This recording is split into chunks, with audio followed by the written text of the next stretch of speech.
James Roof was a hard-working man. I didn't sit still. I was loud. I was up. I was going. I was making sure things were done always, constantly. James worked a variety of physically demanding jobs, including roofing and catering. But the older he got, the more aches and pains he developed. To lessen the pain, he relied on alcohol and drugs. I'd drink a 100 proof schnapps before I'd get on the roof. Yeah, I was an alcoholic. Sure was. Drank every day. Went many years without drawing a sober breath.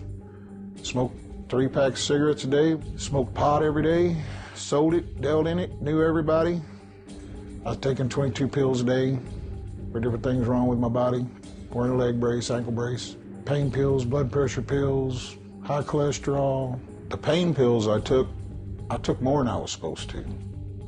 I didn't want to hurt, not in my body or my heart or my brain, you know, my thinking or nothing, so I just stayed numb. James didn't grow up going to church, and he knew little about God, but his lifestyle still caused him to feel guilty. Wasn't doing the right thing, wasn't living right, wasn't doing right for my kids, wasn't doing right for my wife, wasn't doing right for myself, wasn't living right at all. But ignore it. This way you drink and you drug because you don't want to deal with it on the inside. This pattern continued for decades, until one morning 3 years ago, when 2 of James' daughters came home beaten by boyfriends.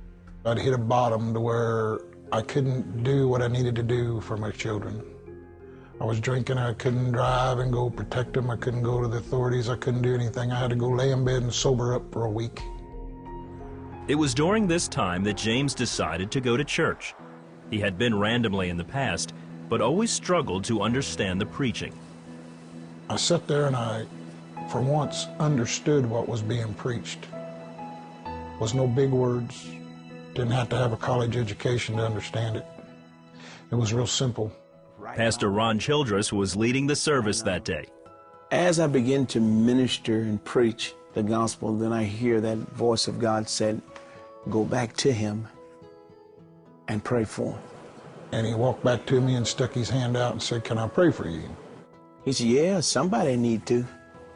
So I stood up, put my head down, closed my eyes, and he prayed. He just told me to repeat after him and believe in my heart and confess with my mouth the Lord Jesus. And I done the things that he asked, willingly from my heart. The Lord knew I was ready, you know. He knew what I wanted, a change in my life. And heat went through me. From my feet up, my body was set on fire.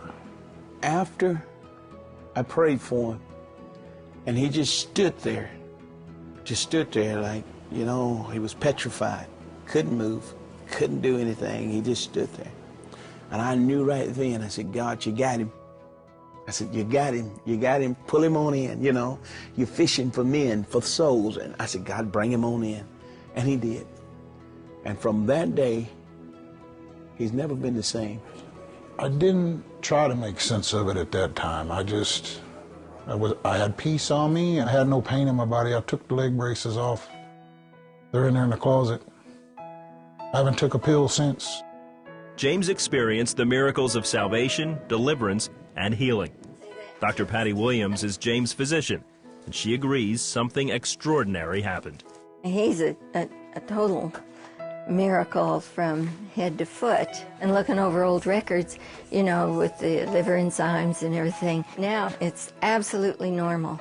Today, 3 years later, James is sober, pain-free, and sharing his story with all who will listen.